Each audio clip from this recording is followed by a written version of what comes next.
So it's January and snow is coming. So I've been getting a bunch of questions about our home backup system.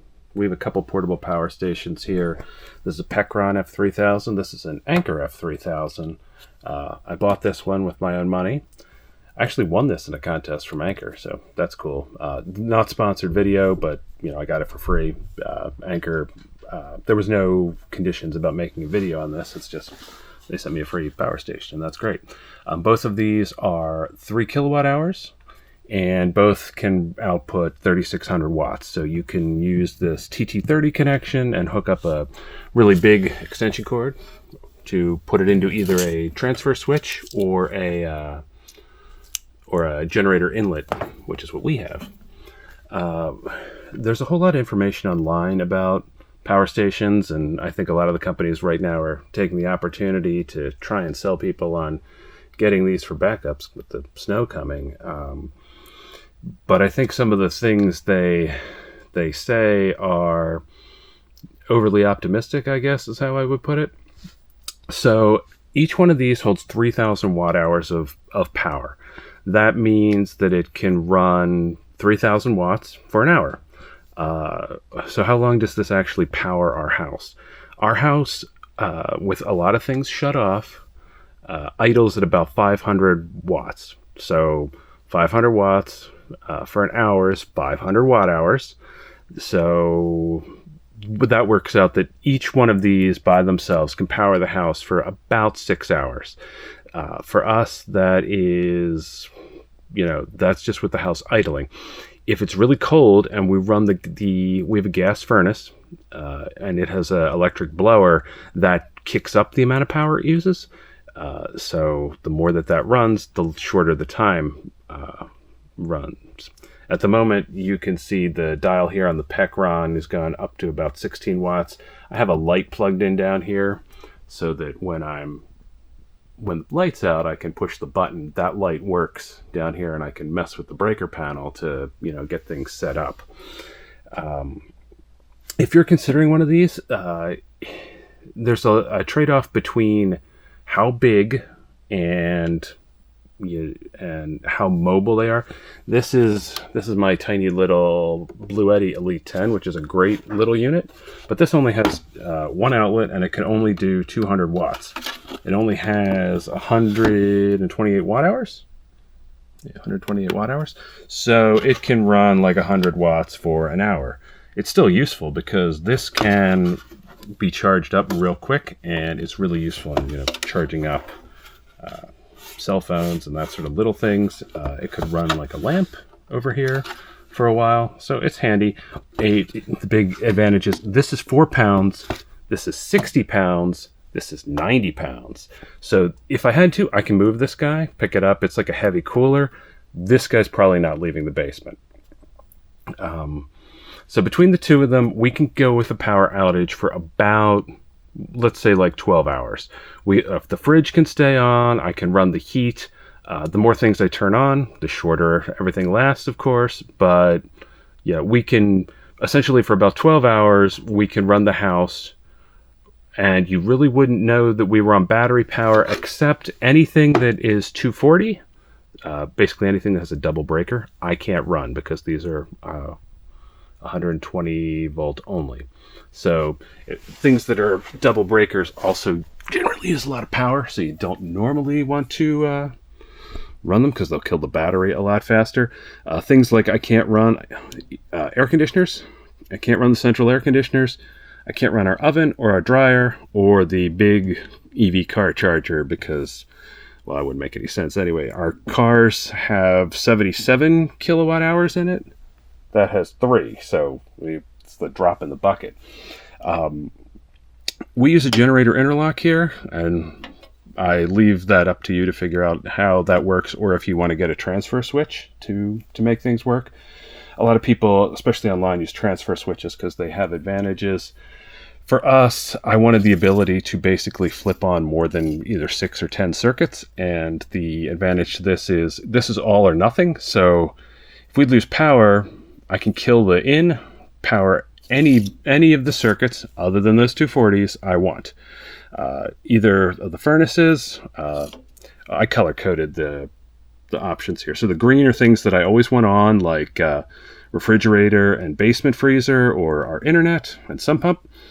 Red are the two furnaces. There's downstairs and upstairs. And yellow are basically light circuits. They're things like our upstairs lights and that much. Yellows don't have to be on, but they don't use a ton of power, so it's like not that big of a deal if they are on. So always green is always on. Red is on if it's winter. And depending how long we expect the outage, maybe only downstairs instead of both. And then if it's probably not going to be that long or not that severe, we'll turn the yellows on so that, we have lights upstairs in the room. Yeah. So this is where I think a lot of battery backup units actually earned their keep. I know a lot of the videos online show these things out on a work site, which it would work fine, or making coffee out on some campsite, which would also be fine, but you could make coffee and put it in a thermos a whole lot easier than carrying around a 60-pound, battery backup station. These are real handy, though. They just don't have that kind of power. Finally, what happens when the power runs out with these? In a lot of cases, they will try and sell you a solar panel along with this. The solar panels that the companies sell are almost always overpriced compared to what you can get from a third-party provider. EcoWorthy makes some pretty cheap panels, but you also have to consider how much power a solar panel is going to put out and how fast it's going to charge this thing. So even if you had a 450 watt Zoop foldable panel, so 450 watts, you get maybe 4 hours, maybe 5 hours a day of sunlight, assuming the sun's out. So let's just say it's 400 to make the math easier. So 400 watts for 4 hours is 1600 watts. So that'd be 1600 watt hours you would put in there. That's half of this guy. So even if you had a full sunny day, you could only fill up half of this with a 400 watt panel. Now, yeah, you could get two of them, put them together, and have 800 watts. But the reality is, if you're planning on actually recharging these with solar, you're looking at building like a fairly large solar array. And honestly, if you're going to invest that much in solar, you'd probably want to have something that, sits out there all the time and is always generating power and use it to offset your power bill. That was different than what I was looking for when I set this up, which was basically, our power's going out. Let's keep the fridge going for a while and, go from there. If it was a prolonged outage, you could recharge this with a gas generator if you had one. The advantage to this over a gas generator is there's no setup, there's no carburetor to get clogged, there's no gas that could, spoil. You could charge it. This guy charges up from a wall outlet and it's ready to go. The downside is, well, when it runs out, you can't, there's no gas can. You got to figure out a way to charge it back up. You could take it over to a friend's house, plug it in, and it'll charge up in like 2 hours. You can bring it back and plug it back in, and it'll go for another 6 hours. But that is, a potential consideration if you're planning for outages longer than that. Finally, if you're planning on wiring it into your house, you probably want one that has a TT30, just because the big connector, almost all of these come with a L1430. I can't get the adapter off, but it has an L1430, which is a 240 connector here, and I have an L1430 to TT30, which bonds the two hots. This is an AC Works adapter. They, again, not sponsored, but they make it, and you can plug this in and power flows in there. No big deal. If you are not wiring into the house, like if you're a renter or putting it into the house is too much of a hassle, you don't necessarily need to get a unit this big. I would get a unit that has at least 1800 watts of output, because that's what a normal outlet is, 1800 watts. You can plug in a fridge, you can plug in, a power tool. You don't have to worry about, like with this guy, if you plug in something that's 400 watts, it's just going to say, nope, I can't do that. If you have an 1800 watt inverter, it'll run basically anything that takes a normal plug. At least one thing. If you plug in two things that use 1800 watts, the power station will be like, nope, and shut off. So I would get at least an 1800 watt, and in most cases for that you're probably looking at like a 1000 watt hour unit. So like Bluetti Elite 100, Pecron has an E1000, Anker has a C1000, the 1000 mark. Usually once you get to 1000, you can run a fridge for like, I don't know, 12 to 16 hours with a 1000, and you can basically plug in anything that takes a normal charge.